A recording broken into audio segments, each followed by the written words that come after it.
एक समय की बात है। नयनपुर नामक एक गांव था। गांव में एक पुराना बड़ा सा सेब का पेड़ हुआ करता था। एक बार एक आदमी उस पेड़ के पास से गुजर रहा था।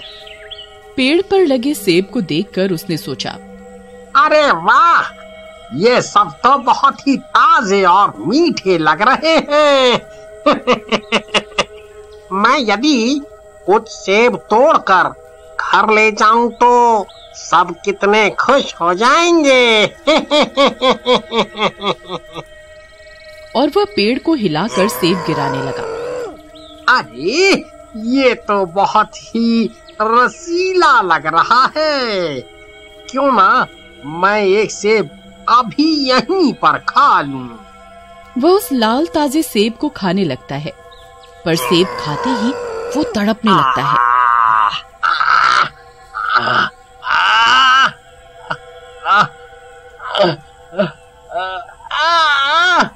ये मेरे गले में ऐसे फंस क्यों रहा है?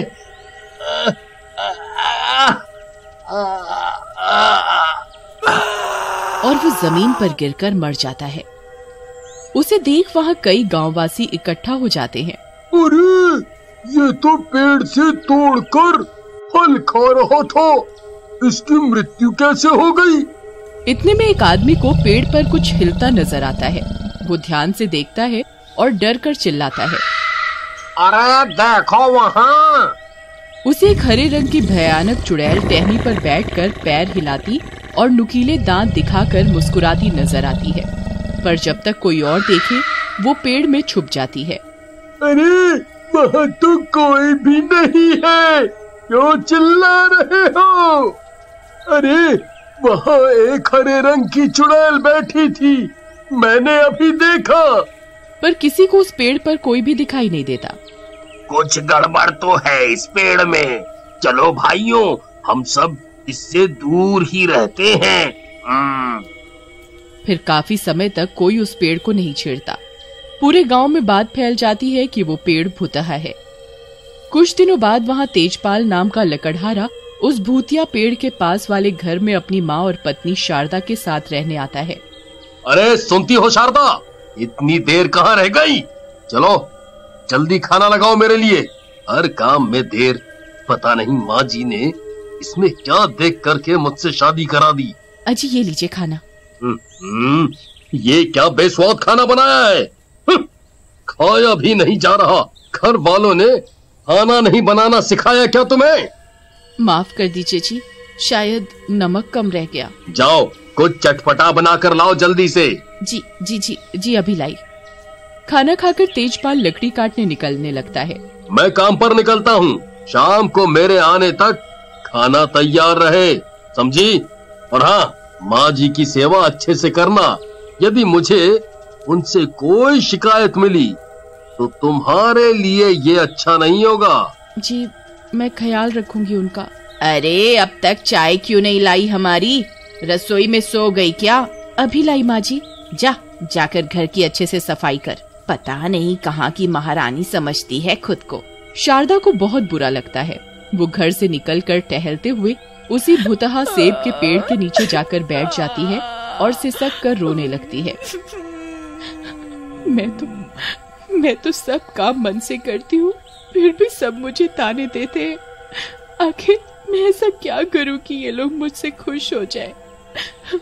हे भगवान, मैंने किसी का क्या बिगाड़ा है? ये लोग मुझे पसंद क्यों नहीं करते? आए मैं क्या करूं? शाम को थक हार कर तेजपाल जब घर लौटता है तो आकर शारदा पर फिर बिगड़ने लगता है। अरे सुनती हो, बड़ी प्यास लगी है, जल्दी से पानी लाओ मेरे लिए। शारदा की आवाज नहीं आती। अरे ये कहाँ चली गई? जरूर निकल गई होगी पड़ोस की औरतों से गप्पे लड़ाने। मैं जाकर रसोई से पानी पी आता हूँ। तेजपाल रसोई में जाकर देखता है कि शारदा दूध उबाल रही है। ओह, अरे सुनाई नहीं देता क्या तुमको?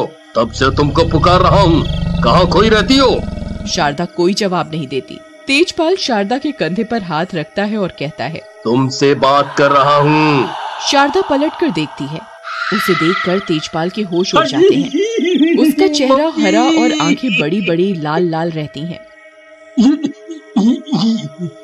ये क्या शारदा, तुम्हारी शक्ल ऐसी क्यों हो गई है? और तुम मुझे ऐसे क्यों घूर रही हो? शारदा हाथ में उबलते दूध का पतीला उठा लेती है और नुकीला दांत दिखाकर मुस्कुराती हुई पूछती है, क्या हुआ? आप कुछ घबराए हुए लग रहे हैं। क्यों, अब नहीं चिल्लाएंगे मुझ पर? लीजिए, दूध पी लीजिए। शारदा उबलते दूध का पतीला लेकर तेजपाल के पीछे तेजी से जाती है। अरे अरे बचाओ कोई मुझे। नहीं नहीं, मुझे दूध नहीं पीना। माँ जी, मुझे बचाओ माँ जी। तेजपाल की चीख सुनकर तेजपाल की माँ कमरे के बाहर आती है। अरे तेजपाल, ऐसे क्यों चिल्ला रहे हो? क्या हुआ है? माँ जी, वो शारदा, वो। हाँ, क्या हुआ है? बहू को अच्छी भली तो खड़ी है। तेजपाल पलट कर देखता है। शारदा वापस पहले की तरह हो गई है और खाना लगा रही है। शारदा, तुम तो अभी वो रसोई में। अरे क्या बड़बड़ा रहा है? चल चुपचाप खाने बैठ जा। तेजपाल पसीना पोंछकर डर डर कर खाने पर बैठता है। उसकी नजर शारदा पर ही रहती है। ये क्या था? क्या मेरा कोई वहम था या सचमुच शारदा? अरे तू आखिर सोचे क्या जा रहा है? जब से खाना पड़ा ठंडा हो रहा है। वो माँ, दरअसल आज भूख नहीं है बिल्कुल। आप खा लीजिए, मैं कमरे में जाकर आराम करता हूँ। तेजपाल खाना छोड़कर उठ जाता है और अंदर अपने कमरे में चला जाता है। थोड़ी देर में शारदा कमरे में आती है। तेजपाल डर कर उसकी ओर देखता रहता है। शारदा, तुम ठीक तो हो? जी, मुझे क्या हुआ है? आप ऐसा क्यों पूछ रहे हैं? कुछ नहीं, तुम सो जाओ। तेजपाल और शारदा पलंग पर लेटते हैं। तेजपाल को नींद लग जाती है।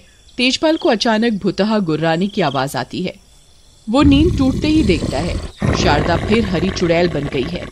उसकी बड़ी बड़ी लाल आंखें ठीक तेजपाल के सामने रहती हैं। तुम फिर से कौन हो? तुम मेरा पीछा क्यों कर रही हो? मैं तो शारदा हूँ, तुम्हारी पत्नी। क्यों, अब मुझ पर नहीं आ रहा गुस्सा? बहुत चिल्ला रहे थे ना मुझ पर। हाँ, अब चिल्लाओ मुझ पर। अब देखती हूँ कितना साहस है तुम में। डांटो मुझे। अरे क्या हुआ, डर गए? डांटो डांटो डांटो। मुझे माफ कर दो शारदा। मैं अब कभी भी तुमसे गलत तरीके से पेश नहीं आऊंगा। क्यों, डांटो ना, मैं अभी देखती हूँ कितना डांट सकते हो। तेजपाल गिरते पड़ते घर के बाहर की ओर भागने लगता है। चुड़ैल जोर जोर से हंसती है। कोई मेरी मदद करो, वो मुझे मार डालेगी। कोई बताओ मुझे, बचाओ। पड़ोस का बबलू उसकी चीखें सुनकर घर के बाहर आता है। अरे तेजपाल, क्या हुआ? इतनी रात को ऐसे चिल्लाकर कहाँ भाग रहे हो? तेजपाल बबलू के घर घुसकर दरवाजा बंद कर देता है। अब बताओ कि आखिर क्या हुआ है? तेजपाल बबलू को शारदा के हरी चुड़ैल के वश में हो जाने की सारी बात बताता है। ये सुनकर तो मुझे कुछ समय पहले की घटना याद आ गई। पास के सेब के पेड़ के पास किसी आदमी की सेब खाने से मौत हो गई थी और कहते हैं कि किसी गांव वाले ने एक हरी चुड़ैल को पेड़ पर देखा था। मुझे तो बहुत डर लग रहा है। वो मेरे पीछे क्यों पड़ी है? आगे मंदिर के पास एक ओम बाबा रहते हैं। वो कई वर्षों से तंत्र मंत्र करते हैं। हमें उनसे जाकर इसका कोई उपाय पूछना चाहिए। तेजपाल और बबलू बाबा के पास जाते हैं। होम बाबा सारी घटना सुनकर, तेजपाल, तुम खुद ही उस चुड़ैल को मारकर अपनी पत्नी को वापस ठीक कर सकते हो। वो कैसे बाबा? वो चुड़ैल तो बहुत भयंकर और ताकतवर है। सुबह होने से पहले तुम्हें अपनी कुल्हाड़ी लेकर उस पेड़ के पास जाना होगा। उस पेड़ पर तने के ठीक बीचों बीच गोल निशान है। तुम उस पर कुल्हाड़ी से वार करोगे तो उस चुड़ैल की शक्तियाँ खत्म हो जाएंगी और वो तुम्हारी पत्नी के शरीर को हमेशा के लिए छोड़ देगी। तेजपाल वहाँ से अपने घर जाता है। वो चुपके से जाकर अपनी कुल्हाड़ी लेकर पेड़ के पास जाने के लिए निकलता है। उसे महसूस होता है जैसे उसका कोई पीछा कर रहा है। वो पलट कर देखता है, हरी चुड़ैल के वश में शारदा उड़कर उसके पीछे आ रही है। तेरी इतनी बड़ी हिम्मत, तू मुझे नुकसान पहुंचाने की कोशिश करेगा, मैं तुझे अब जान से मार डालूंगी। तेजपाल बस पूरी तेजी से पेड़ की ओर दौड़ता रहता है। हे भगवान बचा ले, हे भगवान, हे भगवान, वो मेरे पीछे है। इतने में तेजपाल पेड़ तक पहुंच जाता है। रुक जा, मैं कहती हूँ रुक जा, तू ऐसा नहीं कर सकता मेरे साथ। तेजपाल बस जोर से तने के बीच गोल निशान पर कुल्हाड़ी से प्रहार करता है। बचाओ कोई मुझे, और वो शारदा का शरीर छोड़कर गायब हो जाती है। शारदा बेहोश होकर जमीन पर गिर पड़ती है। शारदा, आंखें खोलो शारदा, कुछ बोलो। ये मैं कहाँ हूँ? हम कहाँ आए हैं? भगवान का लाख लाख शुक्र है शारदा, ये तुम ठीक हो, मुझे माफ कर।